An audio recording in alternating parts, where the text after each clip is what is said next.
Annyeonghaseyo. Thank you, General Jung, for that very kind introduction and for inviting me to speak as we prepare to mark the 70th anniversary of our historic alliance. Thank you for the wonderful representation here this morning of all of you who support the alliance. It's such an important reason to be here. Thanks to all of the people at the table where I was just sitting, General An, my friend Ambassador Tor from Israel, Reverend Lee, and all of the former representatives of the Korean military and government, and to my colleagues from USFK and from the Combined Forces Command who are here this morning. Our alliance is one that made us not only allies for our shared security and defense, but ultimately partners in prosperity and the closest of friends. As we mark this 70th year of the ROK-US alliance, we marvel at its enduring strength and reiterate our commitment to the defense of the Korean people. But in 2023, it's also true to say that the character of our alliance has fundamentally changed. And that's important for all the young people here to fully grasp and understand. It's really an exciting time in our bilateral relationship as we redefine shared security with a comprehensive global partnership that addresses the full spectrum of emerging threats while creating new opportunities to promote prosperity and democratic values. I thought about what shared security meant on a cold, clear February morning as I joined service members to repatriate the remains of an American soldier who gave his life defending the people of South Korea during the Korea conflict. Of course, this soldier didn't know at the time, nor did his loved ones, who were, of course, mourning his fate, that his sacrifice was for the freedom that ultimately paved the way for the advanced, respected, contemporary democracy that South Korea has become. Further yet from his imagination, his sacrifice laid the foundation of a cutting-edge ROK-US alliance that is constantly adapting to new challenges and threats to ensure the security of future generations.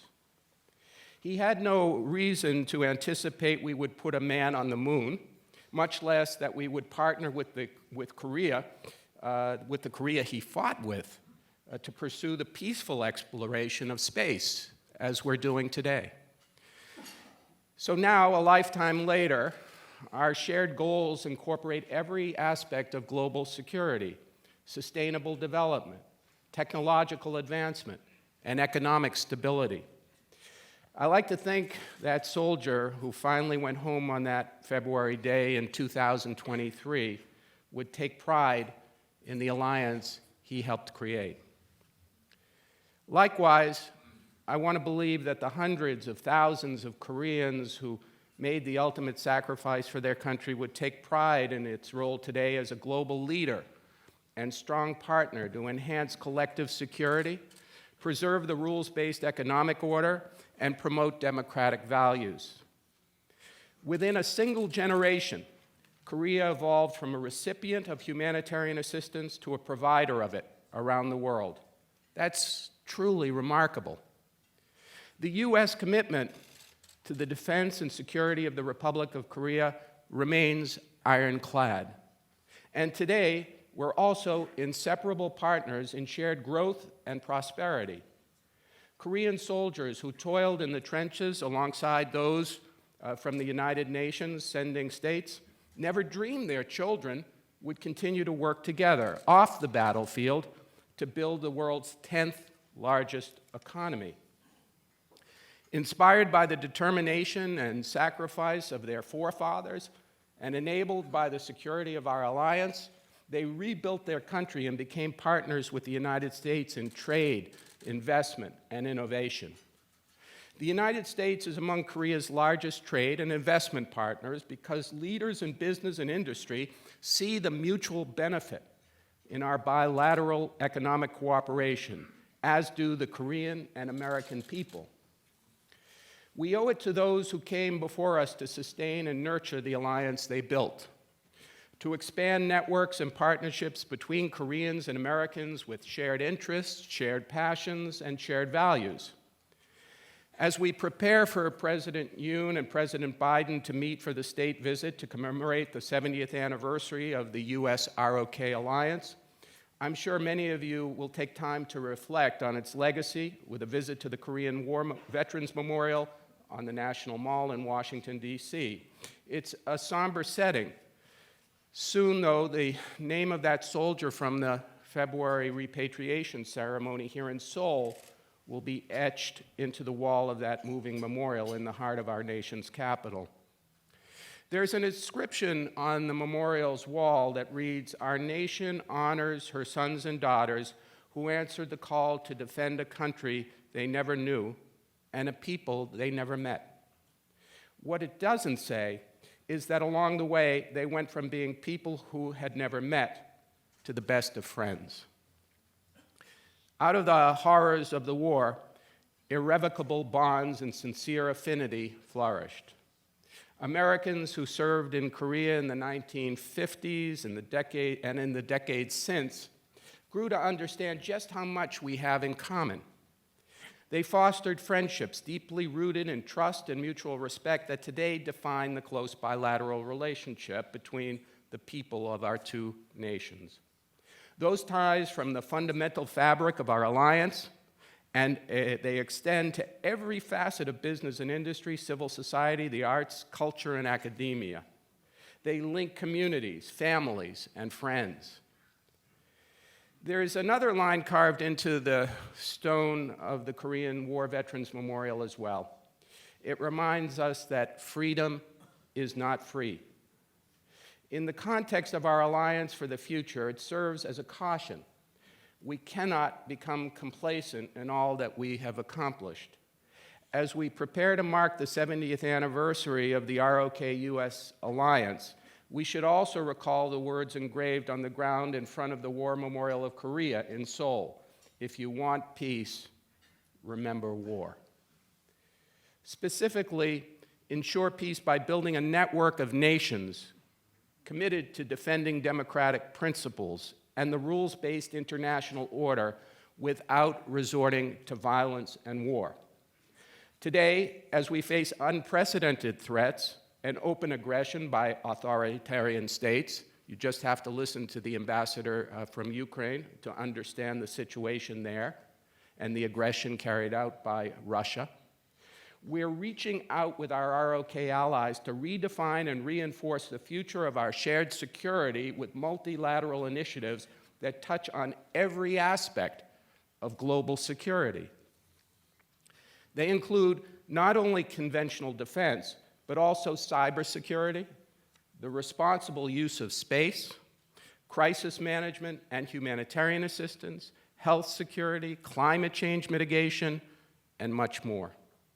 We're going beyond our borders to create an alliance that benefits not just us, but all in the Indo-Pacific and the world.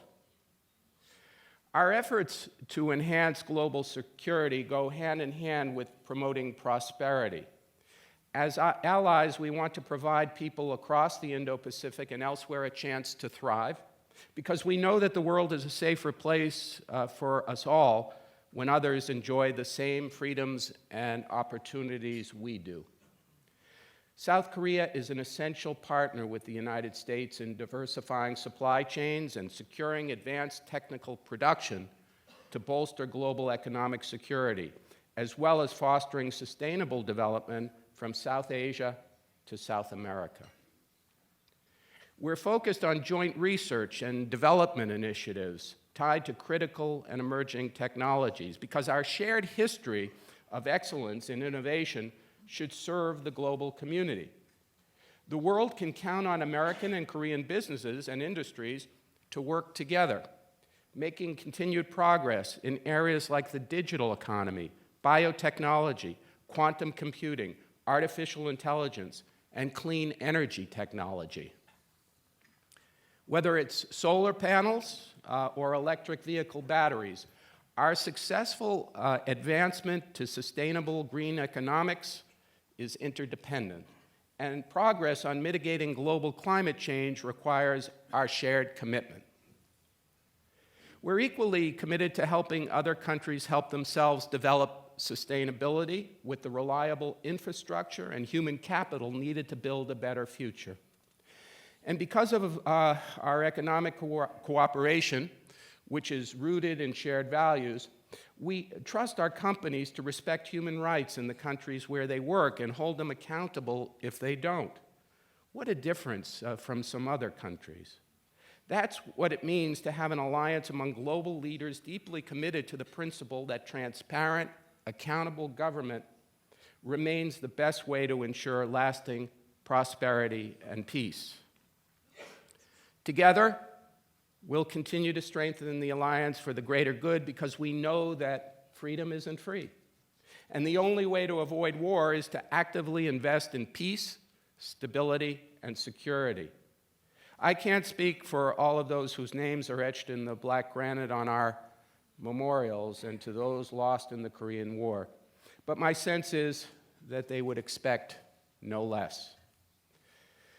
So it's important to mark the 70th anniversary of our alliance, and I encourage everyone to remember those that sacrificed for the comforts and relationships we enjoy today. And as you can see from what I've just talked about in terms of our 21st century relationship, the alliance has gone well beyond our traditional security relationship, which remains the centerpiece of the alliance. We, of course, see the provocations and threats from North Korea, but we also see the opportunities for this partnership, the miracle that South Korea has become in terms of science and technology and the partnership that we can work on together to face global challenges. So for all those who sacrificed, we can say that we're continuing to carry out their hopes and dreams. And as we look to the next 70 years as allies, partners, and friends, that we will continue to do so. Thank you, 감사합니다, and I look forward to your questions and continuing this dialogue. 네.